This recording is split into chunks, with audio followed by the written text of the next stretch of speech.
High Plains Sports Network. Hello, everyone, and welcome to the High Plains Huddle, powered by HPSN, where moments become memory. We're also proudly sponsored by Plains Dairy, L4 Media, and Warrior Garden Studios. I'm Chris Welch, along with Julian Reese. Welcome back, by the way. Oh, that was close, man. It was close. It was close.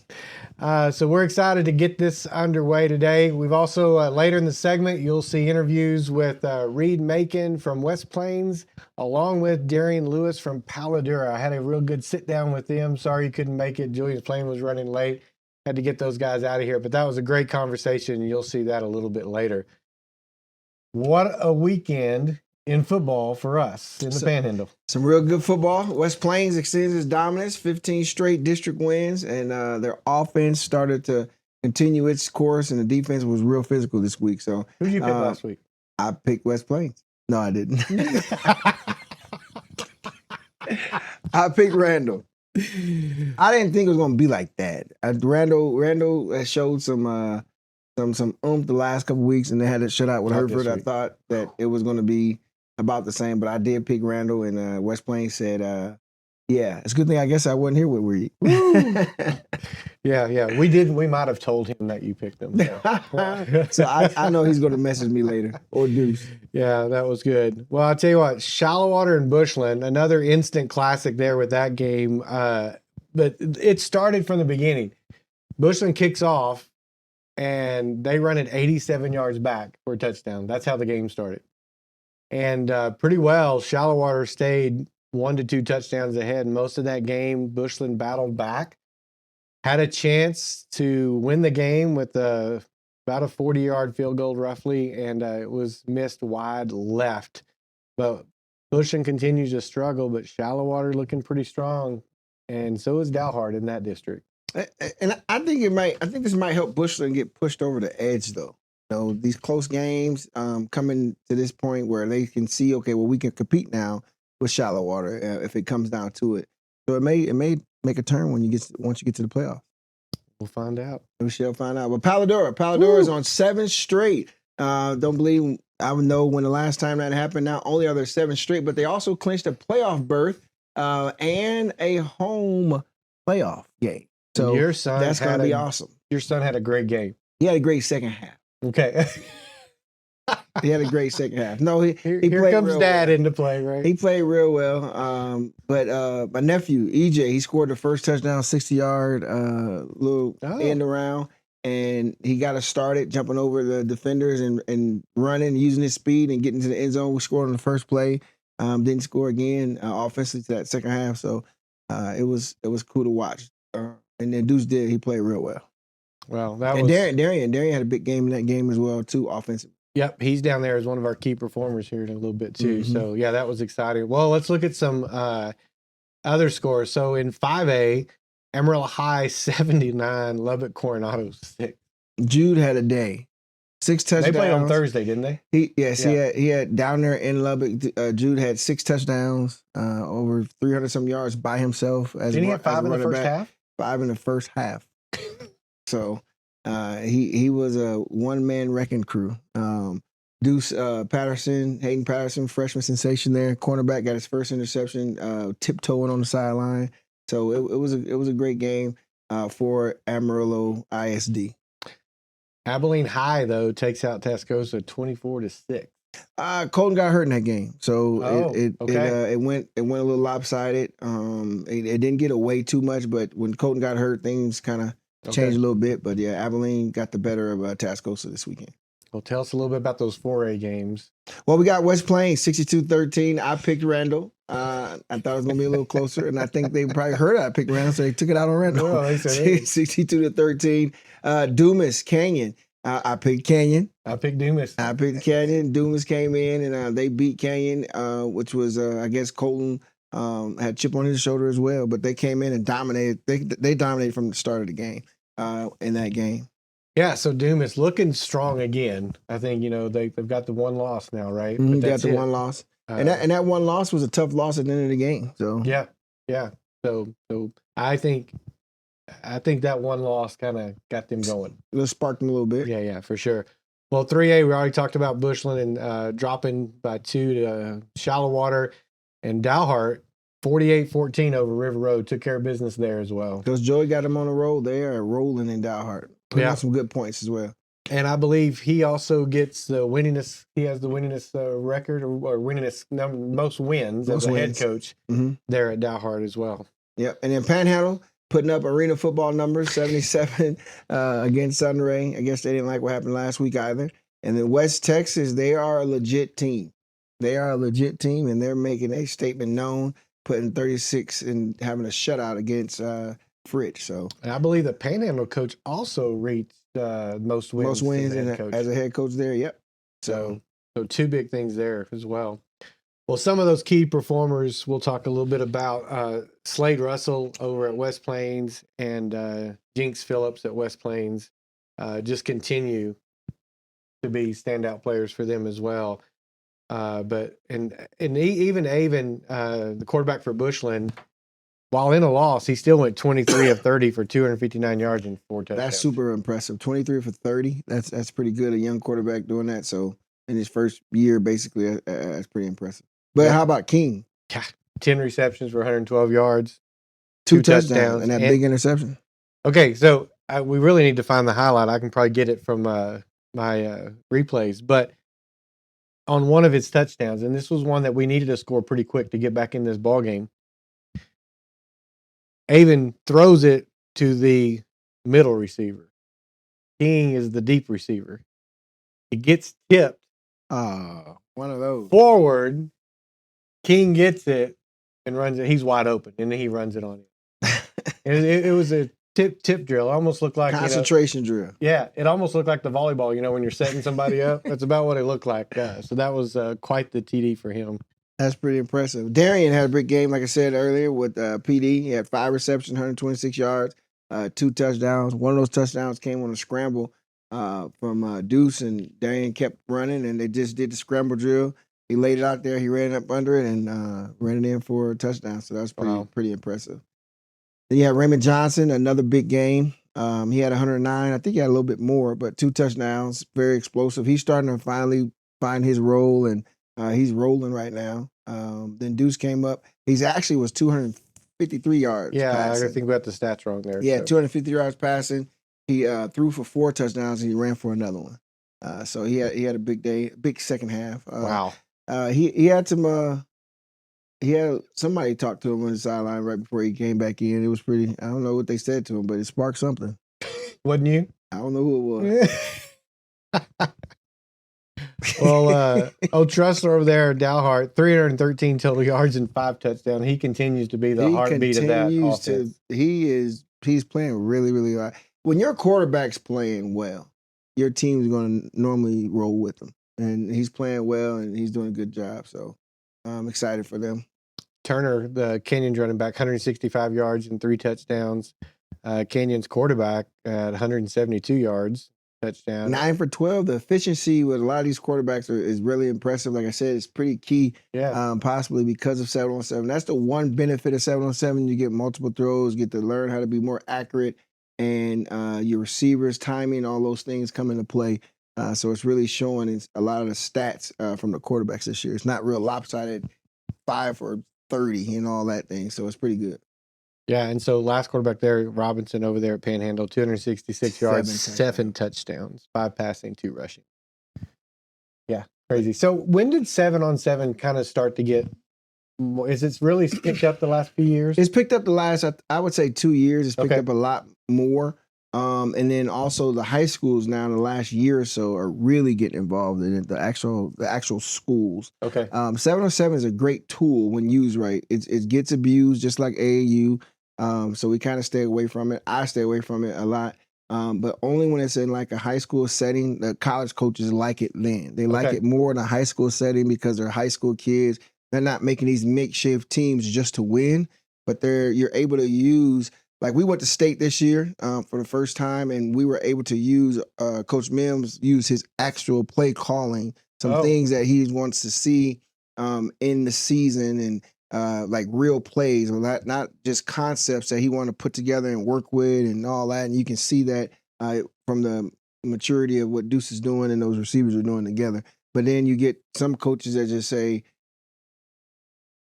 have 18 breaks this way, run this way, and little plays just to score or get first downs. But you want to be able to. It's not building. It's not building anything. You want to be able to build for it. And college campuses will not let just 7-on-7 teams come on their campus. When they have them, you have to be a high school team. Oh, wow. Okay. Yeah, you have to be a high school team. So you can't just show up with a 7-on-7 team to their big elite camps anymore. They want to see actual high school kids that they can basically watch, scout, and do all that. So. Wow, that's interesting. Don't forget about Caprock. Caprock got a win this week. All right, Caprock did get a win this week. They got two under their belt. So shout out to Caprock as well. All right.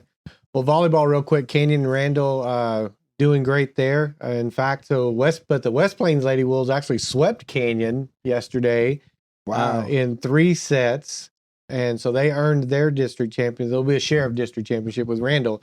So now what happens is all 3 Canyon teams are going. Randall will take postseason as the number 1 seed in Class 8 4A Division 2, while Canyon will hold the number 2 seed, and West Plains will move up and take that 4A Division 1 spot and represent them there because they'll split at the playoffs now. That's a lot. That's a lot. That's a lot.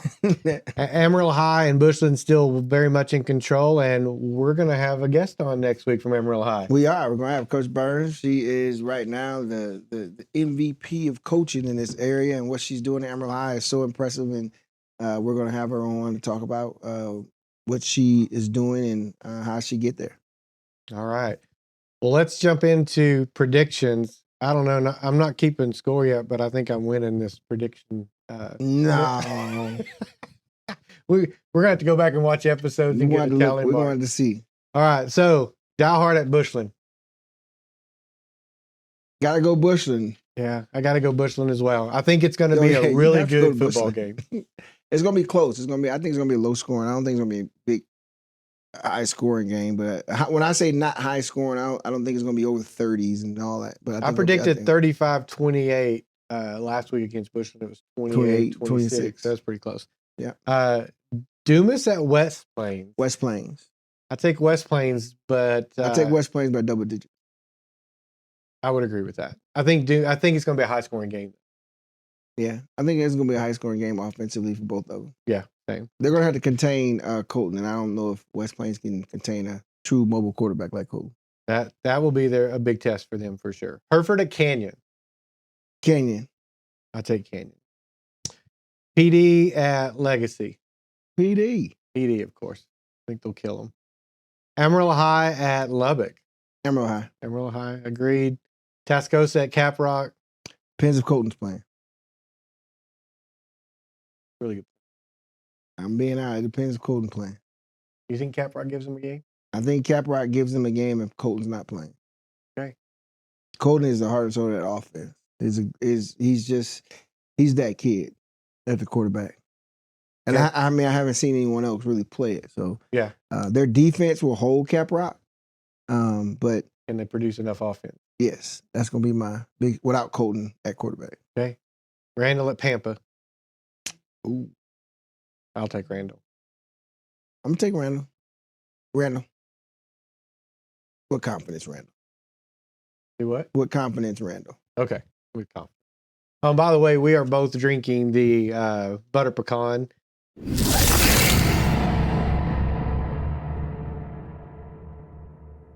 Well, welcome to the part where we get to talk to some area players. And this week, we've got Reid Macon from West Plains on. He's their quarterback. And we've got Darien Lewis on from Palo Duro, who plays wide receiver and safety. So, guys, excited to have you. Thanks for joining us today. Sure, thanks for having me. Thank you. All right. Well, Reid, since you're right here to my right, let me start with you. You've kind of been under center with West Plains now for 4 years. You came in against Bushland, and I remember that game very well. But how has that journey kind of shaped you to where you are today from a leadership? I think it's more just about the coaches who are around me and who help kind of shape me to who I am today. Without them, I don't think we'd be anywhere close to what we'd be.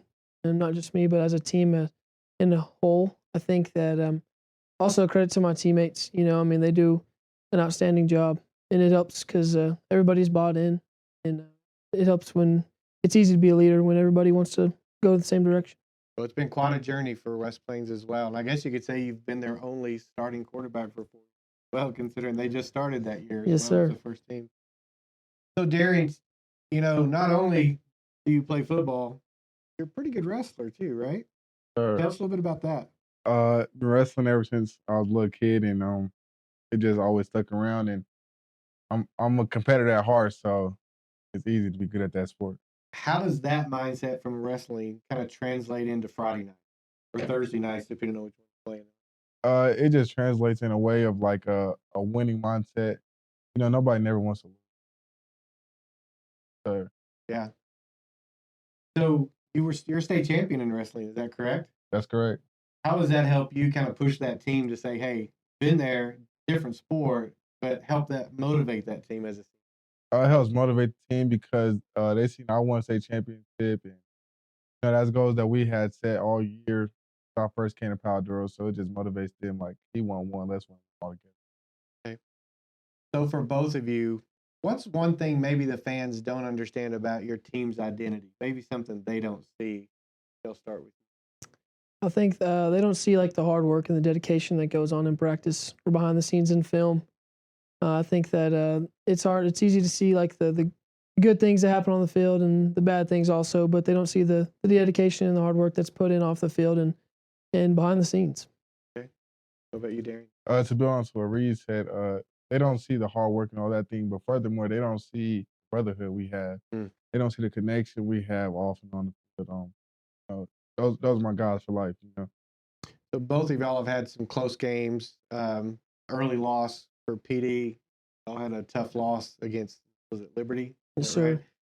How do those losses, Reid, I'll start with you. How does those losses kind of help the team? A lot of people look at that and go, oh, well, that kind of hurts your record. But how does that help you now as that momentum builds towards the playoffs? Both of y'all are headed there no matter what. How does that help the team come together? I think like Argyle was they're a playoff type caliber team, and I think that having an early loss like that kind of shows where we are in the season and where we need to be going into the postseason. I think that kind of building that team chemistry and knowing that we're not all high and mighty, that there's always teams that have a target on our back and they want to beat us. And so I feel like that game just kind of brought us closer to help realize where we are and where we need to go. Okay. Darien? I feel like the loss at Ghost was we kind of went in thinking, no Amarillo team, no team around here could stick with us. We got too many D1 guys, we got too much talent, but that wasn't the case. So, since that game, we figured we got to come and play every game. Lose to any team on any given Friday, any given Thursday. As all teams love to say, let's just take care of this week. Take care of this week. How do you keep the teams as senior leaders, both you senior leaders, and I know y'all lost quite a bit last year. Y'all have got a lot of young players on PD, a lot of juniors, a lot of sophomores. How do you, from a leadership perspective, how do you keep that group focused? They don't look too far ahead. I think it's more of just like one step at a time, 1% better. We always say that at West Plains is 1% better every day. And whether that's at practice or in film sessions, so we want to get better and we want to learn from our mistakes. And I think if we focus on those little details day in and day out, that'll translate into the game. Yeah. At Palo Duro, we believe the practices is how you play. So, whether it be a Saturday practice or a Monday practice, you got to make sure we walked in for that walkthrough. And then Thursday before the game, got to make sure everything is sharp and crisp. We're ready to play and take the field. Darien, you've committed to North Carolina. What was that process for you to commit? That's a big program to commit to. That process was a long process. It was kind of tiring too. It was just making sure I knew what team had my best interest at heart. What team could I trust for more than football, for a degree purpose, for a life purpose, and I feel like North Carolina got my best interest at heart. You gonna try to wrestle too? Yes, sir. It's been a little talks about it. Been a little talk. Good. Reid, I know you've got several in there, but how's that process going for you? I mean, it's good. It's like every kid's dream is to go play at the next level, whether that be from junior high to high school, from high school to college, and then from college to the NFL. I mean, that's like whiteboard material, and I think that's a special process for a lot of kids. Especially, I'm extremely blessed to have opportunities to go play, and I'm excited to see where it takes me. Keeping them all open right now? Yes, sir. All right. Well, so two fun things. So the first thing I'll ask is if you break a long one, what's your celebration? What do you do? I've said it before, but I got to go to take me through there. Take me through there. Okay. I like it. I like more just kind of handshakes with the teammates, or Keegan, he'll like throw me up in the air. I like that. That one's pretty fun. Okay. Well, good. Now the second part. Now we had Julie and I got to do our honest reaction. So you two, Plains Dairy just came out with this butter pecan. I scored some more just a minute ago. I didn't think I was going to be able to get some at that store, but I did. So, you guys had any of this yet? No, sir. All right. So this will be your first try. All right. Each of you grab a cup. Give me your honest assessment of Plains Dairy butter pecan milk.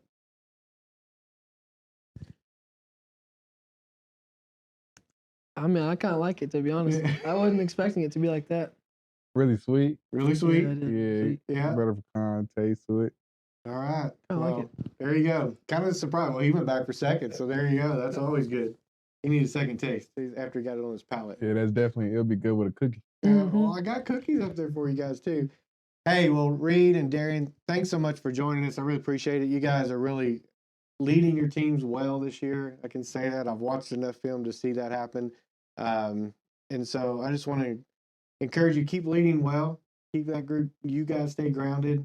Keep the most important thing, and I think you know exactly what that is. So I appreciate y'all joining us. Best of luck to West Plains and to Palo Duro. And as you go forward, best of luck in your college careers. So thanks for joining me. Appreciate it. All right. Sir, thank you for having us. Because it's really good. Yes, I'm making French toast tomorrow with this. What time?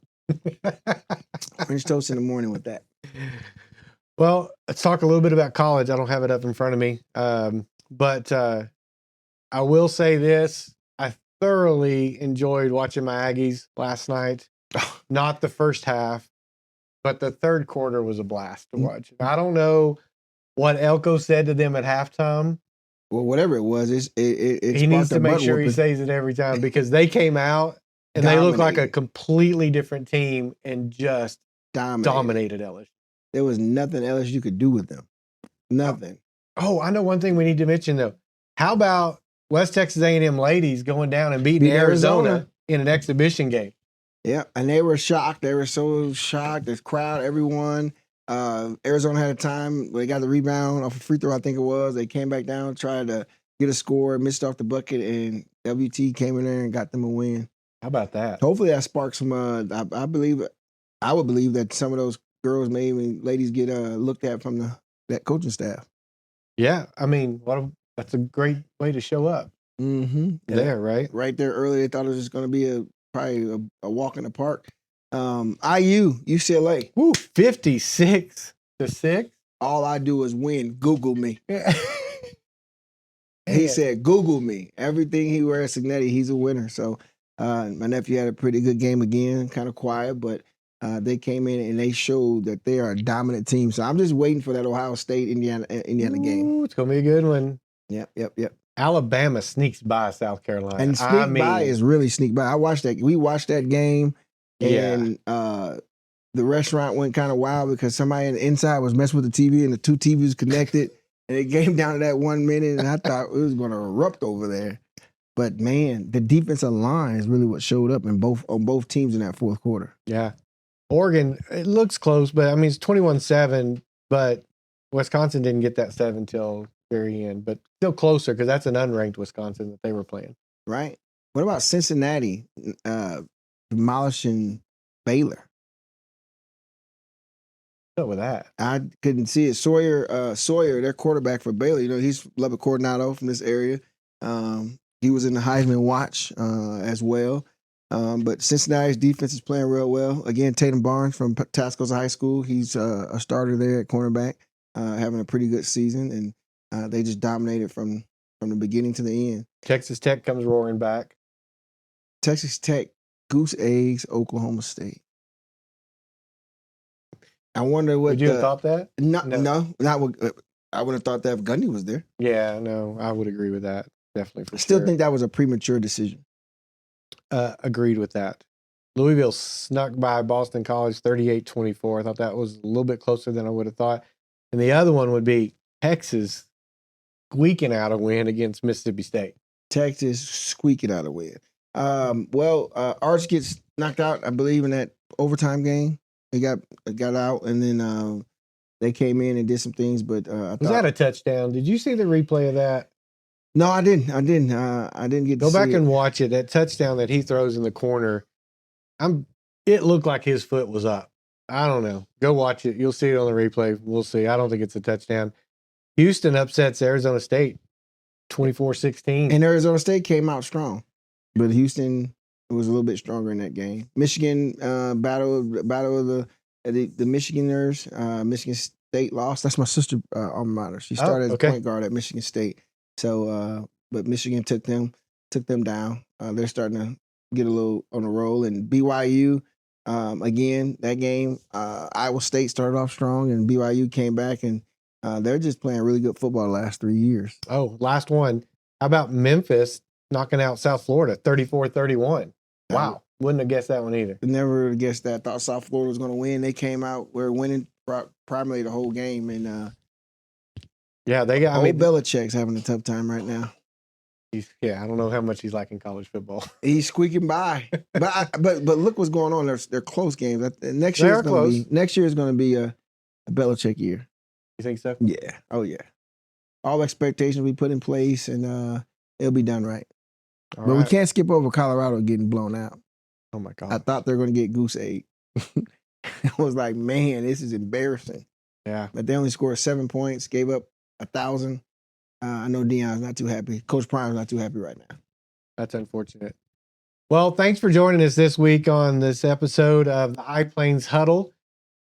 We're excited as we start rolling into the playoffs here before pretty soon. 2 more weeks, and we're going to be here. Playoffs. Playoffs are here. 1 more week, actually. I guess 2 weeks. Yeah, we got 2 weeks. Got 2 weeks, and then playoffs get kicked off. So we have we have a lot of teams in this area, and I made a statement last week. I want to talk about it about supporting your area teams. We are not a big area. So it's so important to support your area teams, whether it's Bushland, we're only 15 minutes away. Yep. If they're playing at home and we don't have a game, we should be packing out Bushland because other areas are coming in here to try to play us. Whether it's Canyon, West Plains, Amarillo schools, we all need to support because they think our area is not good, but we have kids going D1, we have kids doing this, but to get the people to see us, we got to show up so that they can. Yeah, that is for sure. Let's support positively, right? Always support from a positive perspective and support these athletes, support these coaches because they put in a lot of hours and a lot of work. These bands do a lot of headaches. The band puts in a lot of hours. Yeah. Amarillo, the volleyball puts in a lot of hours. I mean, support these teams. Go out instead of going out to eat. Go out and see a game. Yeah, get your hot dog at the game. Get your hot dog at the game. There's lots going on. So, well, thanks for joining us this week, Julian. Glad you made it back in time to get the show done. And also really enjoyed getting to meet Darien this week and Reid. I've never met either of them. Called a few Reid games, so it was good to actually meet them in person. But I definitely enjoyed that as well. So thanks for joining us this week, and we'll be back next week with all the action. HPSN, where moments become memories. Thanks to Plains Dairy. Love the milk. Also, thanks to L4 Media, really pushing out our broadcast across the state of Texas. What a great partner they are as well. And for Warrior Garden Studios, who make all this possible. Thank you, and we'll see you next week.